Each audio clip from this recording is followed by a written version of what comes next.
Hey, Kodak here, and today I'm going to be kind of doing a best what you call a documentary through my trip through Tribe Mode. Tribe Mode is a new game type for Soulmask. It does have a number of differences that are from the normal survival mode that was in the game previously. Um, Probably the biggest difference right off the bat is you can have three companions following you instead of one. There's also increased caps on things like the on the tribe by default.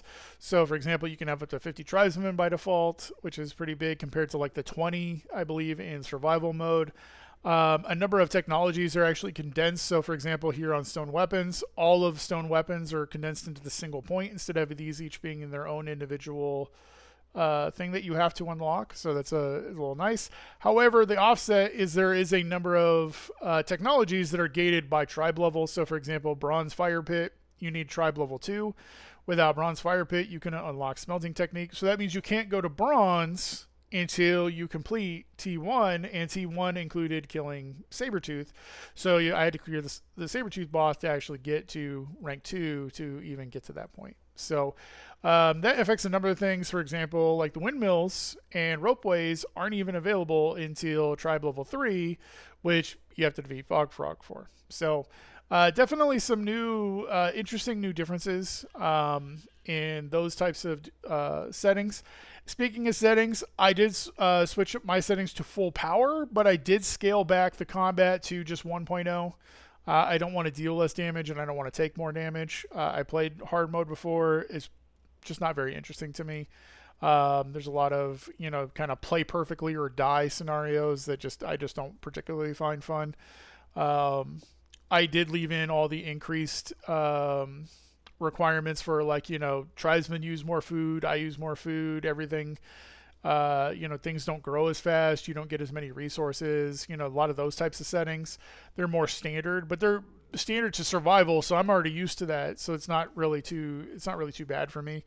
But normally, if you dial it down to like the normal settings, it's like it increases the amounts that you get and things like that. There is also actually bonuses, but I don't know if they actually impact anything. So, for example, here it says, we're going to turn people away. Max tribesman capacity increased by 5. But if I come into the mask, I can see the mask says I can have a total of 13 people, of which was 10. So you start with 3, and then it gives you 10.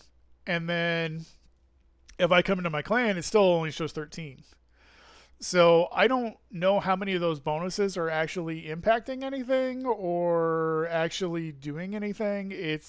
I'm not actually sure how much of this is actually working at this time, or what bonuses are actually working and not working. Like another one says you can have additional farms.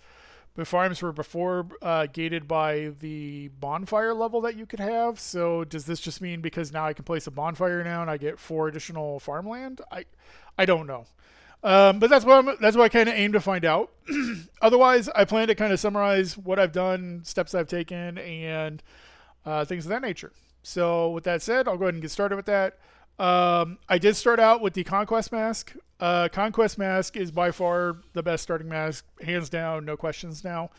The main reason that is because the mask comes fully unlocked, meaning you get the shadow mode right off the bat.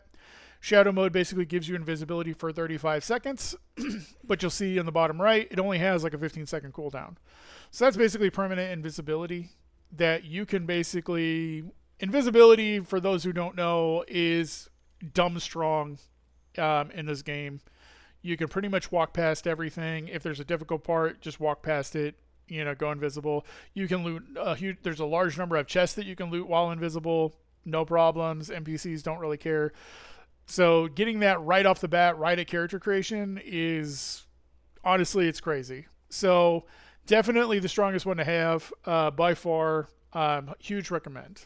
So with that said, when the game starts you out, you kind of start over here on the eastern side. I went ahead and I followed, the kind of guidance and kind of doing all this stuff to work my way to the coast. Here at the coast, I did go ahead and come out and grab both Golden Legends. Each of these locations has 2 chests here and 2 chests there. There's a unique cosmetic at this southwestern one. This gives you a large burst of green crystals, which will help fill out your mask. On my way back, I started marking out the weapon master camp. So, for example, this ruins has a weapon master at it. This one is a warrior. This one is a guard.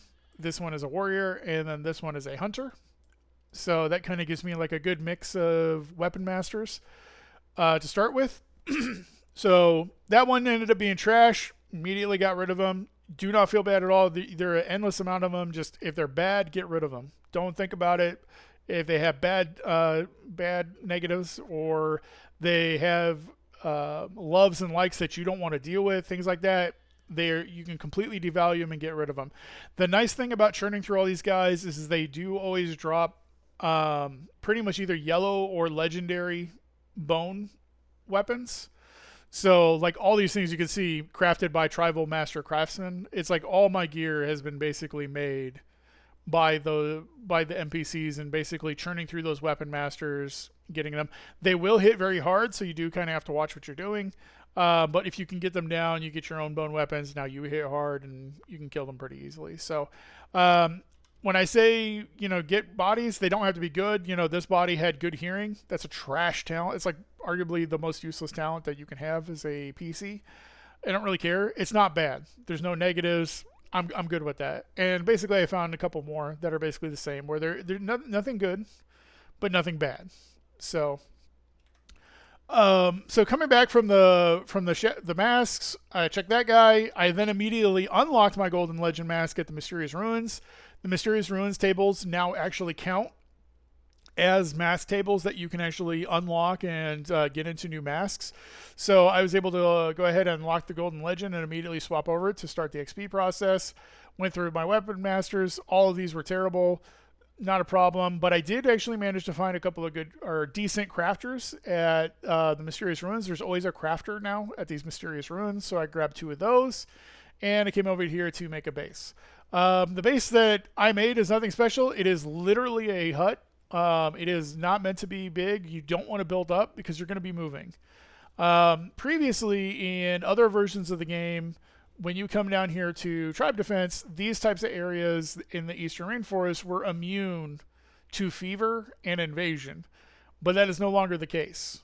Now it doesn't matter where you build. In tribe mode, you are always going to have an invasion, and you're always going to get that, so there is no safe area.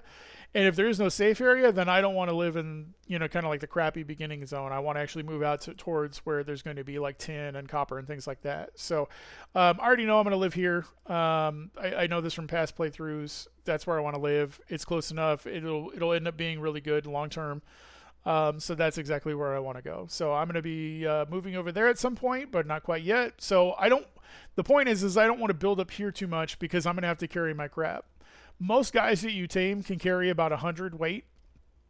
If you get an alpaca going, which you should, they can carry about 350, plus the saddle adds like another 120. So they can carry about four-ish.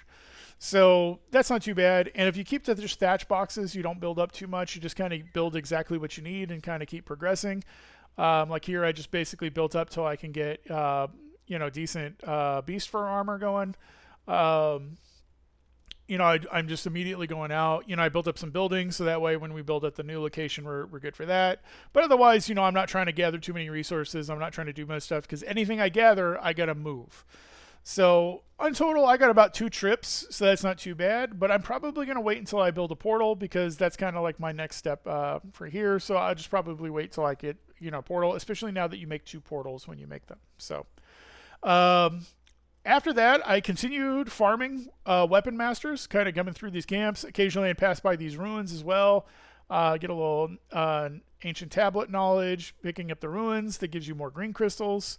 And you get a little bit of XP. You get loot from the various chests. Killing the little outpost camps are really good too because you get a ton of mushroom soup. Mushroom soup is fantastic. The guys will drink it. You can use it for taming. It's really good, and it drops really in abundant at the little outpost camp or the little outcast camps that they have. Just like 2 guys just sitting there. Wonderful stuff. Eventually, I got enough weapon master bodies that I got one that I actually wanted to use, and at that point, it was time to move on. The next step is to go ahead and do kind of like a barbarian camp scouting. up here, I believe, is where I do it. So I went up to there. I scouted that camp. It then directed me to come up to here to this camp. This camp is a new tribe mode only thing. It's fantastic. It has a elite at it by itself, pretty much. There's 2 guys. You can pull them out, kill them. He drops a worship container and materials to summon the boss, and there's a chest behind him that drops 2 worship containers. That's amazing. I worship container farming is very annoying because you have to go through some of these camps, and you have to clear halfway or fully through a camp in order to get them. If you can just come up here and get this over and over again, I'm going to farm this till the end of the game. Basically, it's really insane. So that's really nice. I came up to here and then I did the boss. I recorded all this as a separate video. I will go ahead and post that probably after this one. Just kind of showing what I did at the level and doing that. On my way back, I went ahead and I started marking Jaguar locations just that way I know where they are. I don't really avoid them, but again, this is more so I know to kind of keep my head on a swivel. So that way I don't get, jumped from behind and killed in the down animation. So unlock the portal, unlock the scout, and then that kind of unlocked the rest of this area. At that point, I kind of came back here. I did go over and grab the western portal as well. Go ahead and unlock that, as well as I grabbed this portal over here as well. Just kind of like a big trip, like a big portal trip, and then kind of came back, and then now I'm back here. After that, to complete level 1, I had to build a couple of wooden foundations, so I just basically placed those outside. It just said own 5 farmlands, so I didn't really build it. I just kind of built it, or I just kind of made them. I put down 10 foundations, and then that was enough to basically to complete the level 2, and now we have the next objectives, which are going to be own a furnace, stock some ingots, own a bronze bonfire, statue of God, all that good stuff. This is all really relatively simple. Shouldn't be a problem, but I'm not going to build all that here. Like I said, this is just like a temporary base location. Next one will be moved over fully into that base over there and be set up in bronze and ready to go. So that's pretty much it. That's pretty much how I did it. Like I said, I'll post another one when I'm up at tribe level 3, just kind of recapping the steps that I took, what I did, how I did it, etc.